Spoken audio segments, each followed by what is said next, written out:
Assalamualaikum warahmatullahi wabarakatuh.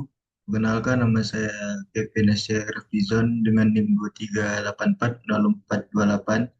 Di sini saya akan membuat sebuah video, yaitu membuat video tugas UAS saya dengan mata kuliah kepemimpinan. Baik, yang pertama ada jelaskan apa konsep dirimu tentang kepemimpinan ini. Kepemimpinan ini adalah kemampuan seorang untuk mengarahkan dan membimbing dan mengajak orang lain untuk mencapai tujuan bersama.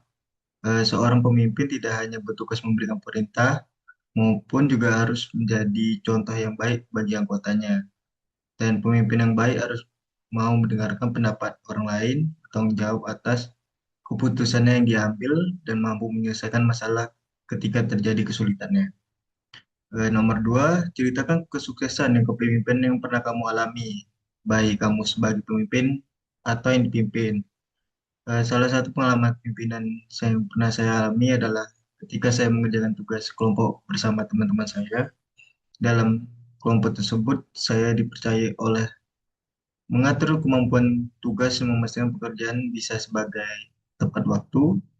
Pada awalnya, ada beberapa anggota yang kurang aktif dan pembagian tugas juga belum berjalan dengan baik.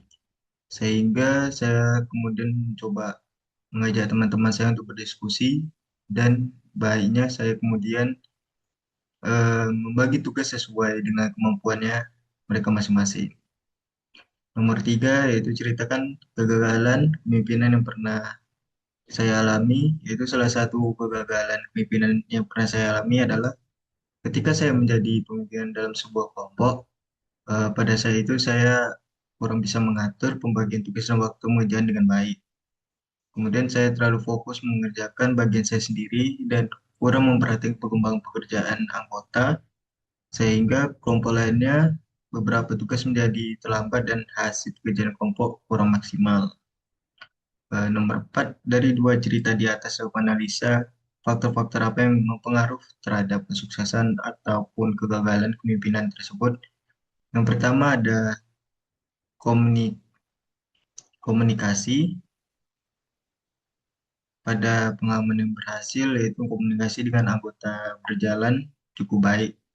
Dan saya mengajak teman-teman berdiskusi dan saling memberikan masukan, sedangkan pada pengalaman yang gagal, saya kurang berkomunikasi dan jarang mengecek perkembangan tugas anggota lain. Terus ada kedua itu pembagian tugas, yaitu kerusakan yang dipengaruhi oleh dari tugas yang jelas dan sesuai dengan kemampuan masing-masing anggota. Dan ada tanggung jawab juga, seorang pemimpin harus bertanggung jawab bukan hanya terhadap tugasnya maupun tapi juga terhadap keberhasilan kelompoknya. Dan terakhir ada kerja sama tim. Keberhasilan pemimpin tidak hanya ditentukan oleh pemimpin, tapi juga oleh kerja sama seluruh anggotanya.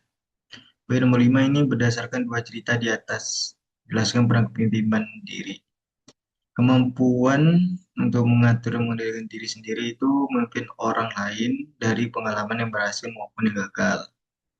Dan bagaimana saya belajar bahwa seorang pemimpin harus memiliki rasa tanggung jawab, disiplin maupun mengatur waktu, dan berani mengambil keputusan. Nomor 6 itu kepemimpinan dalam berorganisasi tidak lepas dari kepemimpinan berpikir dan kepemimpinan bertindak. Jelaskan apa yang saya harus dilakukan oleh seorang pemimpin. Seorang pemimpin dalam organisasi harus bisa berpikir dan bertindak dengan baik. Sebelum melakukan sesuatu, pemimpin harus membuat tujuan yang ingin dicapai oleh organisasi tersebut, bagaimana cara mencapainya, dan apa saja masalah yang mungkin dia akan dihadapi. Pemimpin juga harus memikirkan kondisi anggota, karena setiap memiliki kemampuan dan cara kerja yang berbeda. Nomor 7, jelaskan visi pribadimu, jelaskan misi pribadi, dan jelaskan tujuan pribadi, apa sasaran pribadi saya sendiri. Visi pribadi saya adalah menjadi seorang yang sukses dan mandiri di masa depan, terutama dalam bidang arsitektur.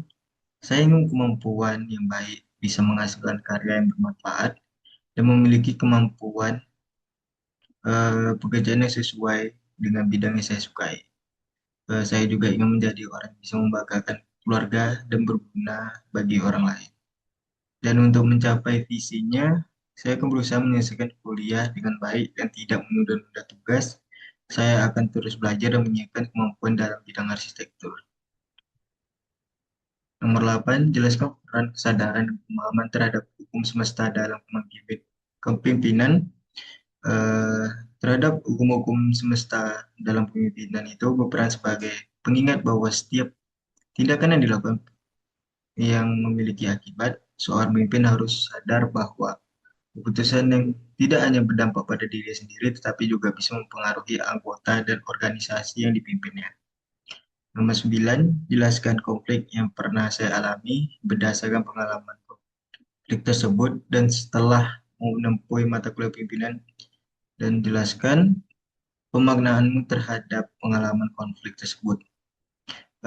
Saya pernah mengalami konflik saat mengerjakan tugas kelompok karena adanya perbedaan pendapat mengenai pembagian tugas dan cara menyelesaikan pekerjaannya saat itu. Namun komunikasi ini yang kurang baik membuat saya menjadi terhambat setelah mempelajari mata kuliah pimpinan.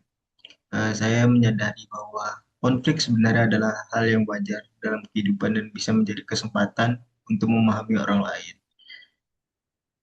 Nomor 10, sebagai seorang pemimpin buat dengan nasihati pendapat saya sendiri itu, sebagai seorang pemimpin saya akan menasihati diri saya sendiri untuk selalu bertanggung jawab apa yang saya lakukan dengan jangan mudah menyerah ketika menghadapi masalah.